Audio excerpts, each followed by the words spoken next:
whatever makes them anybody sleep Happy. well at night. Yeah, it's okay. For me, for me, no chance United had a better season than Arsenal. That's not even that shouldn't be even The mentioned. But conversation. yes, but it is what it is. I take Arsenal season any day.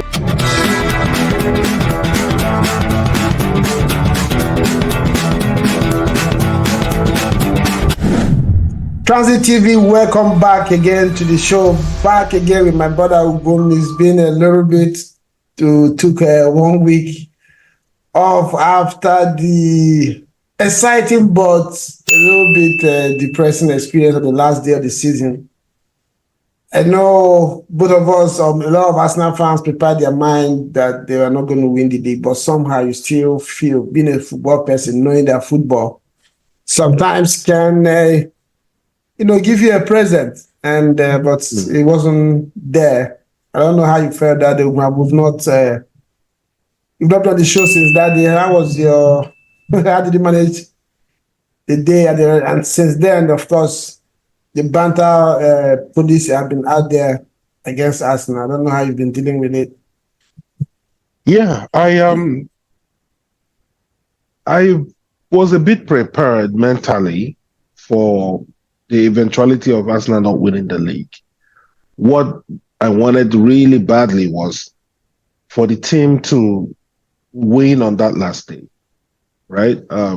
Making it a 2 points difference because I didn't want the narrative, which though flawed, would have gained a lot of fire. That narrative that as now they call it choking, they call it Bottle. bottle, whatever they call it. I didn't want to hear that. I wanted them to at least beat Everton. Everton playing with so much motivation has now managed to win that game. So it lessened the impact negatively on me mentally. So I took it as one of those things. We've seen Liverpool in that position before, where they fought and got to almost 100 points yet couldn't win the league because of City and their form. Yeah, So it's incredible that they lost only one game that season and still didn't win the league. yes, it's crazy. I'm Yeah. telling you, So, bro. so yeah. So it They was it almost was it went was okay. invincible. I still didn't win the league. Yeah, yeah. What I would say the whole banter thing after the game, I decided to just ignore it. Shut the Mo most of the time, what will get on my nerves will be false narratives.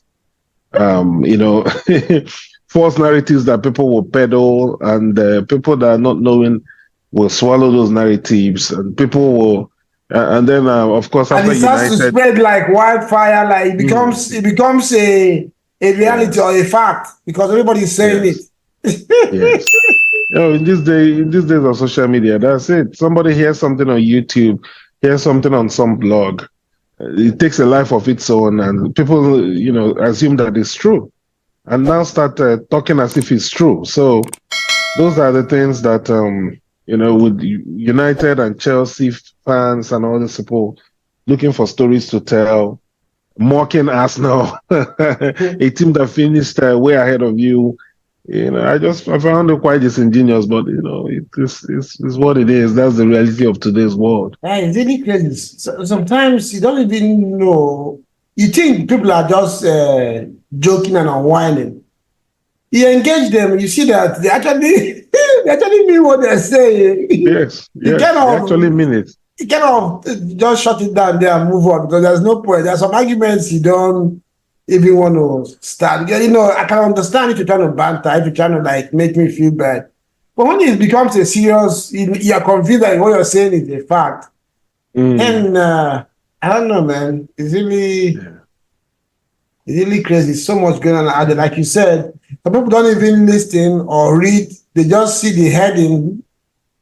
They go with it. You Yes. know, it's really crazy. I don't know if you saw the video. I did the United fans. They were asking me, Arsenal and United who had a better season.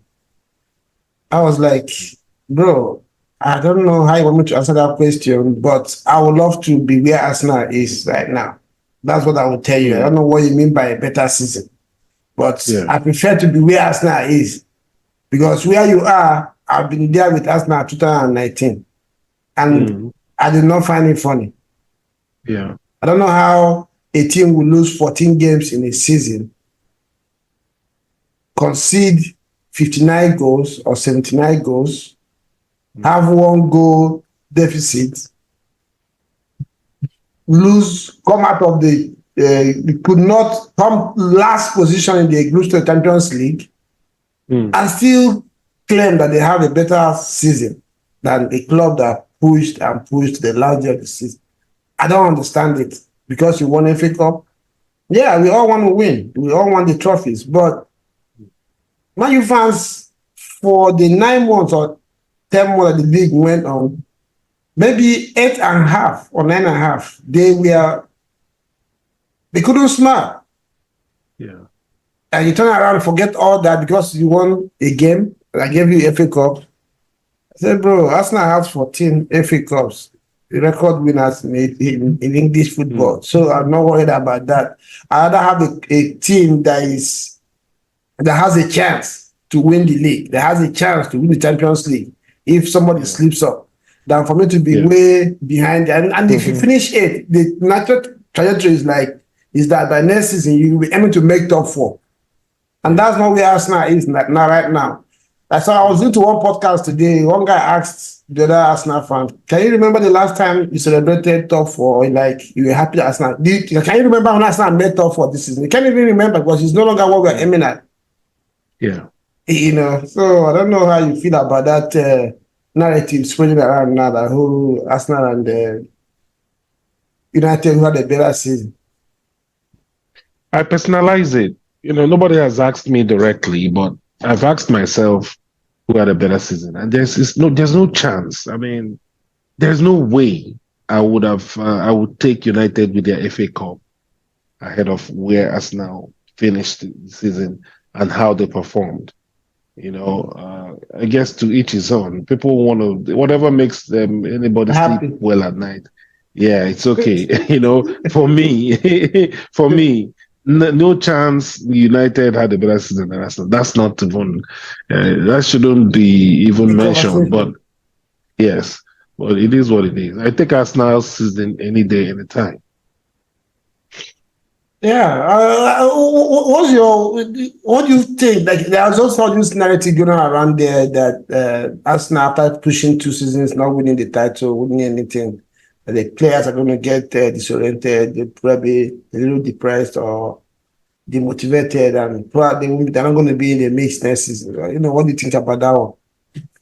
Again, another myth, another narrative that people push. When Arsenal surprised first of all, before they surprised everyone, the idea was that they would not be anywhere near the top 4. No, top 6. Top 6, thank you.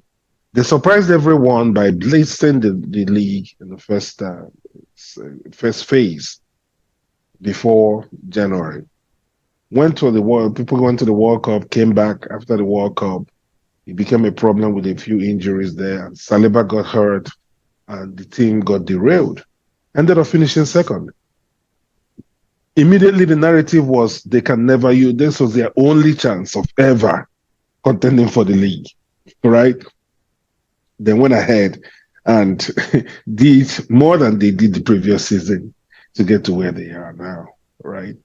There is no chance, again, I can confidently say, no chance Arsenal will not contend for next season, because I've seen the signs. I've seen this team grow from strength to strength. For every year that this team has been together, they've taken steps forward, not just one step. Exactly. By all ramifications, in all cases, they've taken several steps forward. Mentally, physically, I'm looking at the team. The team was still looking fresh from January, which normally Arsenal would normally operate on fumes. The only player I feel kind of a little bit jealous is Ben White, because he, now going back and forth from that right flank, and he played almost every game of the season. you know. But the rest, like you said, even the guy that was thinking that you used him a lot, the guy is still looked fresh and ready to even go back to the field a week after. Yeah. Whereas So on the other hand, Manchester City against the United, you could see that they were jaded. They were physically gone. Apparently, Arsenal pushed them too much. Yeah. So I see that fire in the players' eyes. I see the disappointment of the previous season fueling the team even more. And it will be Declan Rice's second season. Having been there for one full season, you will see, an even better Declan Rice with a better understanding.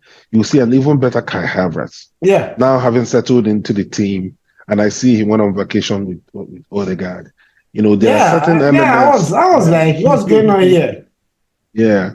So there are certain elements that I'm seeing.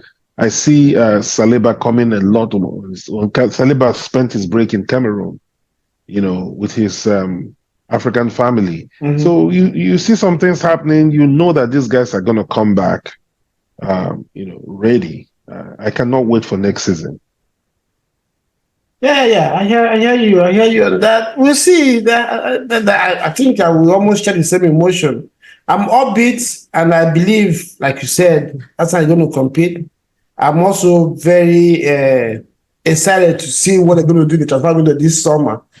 The team doesn't need much, but yes, it's going to be a very important summer for Arsenal in terms of and even adding to that, I see some elements. I see one or two surprises coming from promotions from the youth team.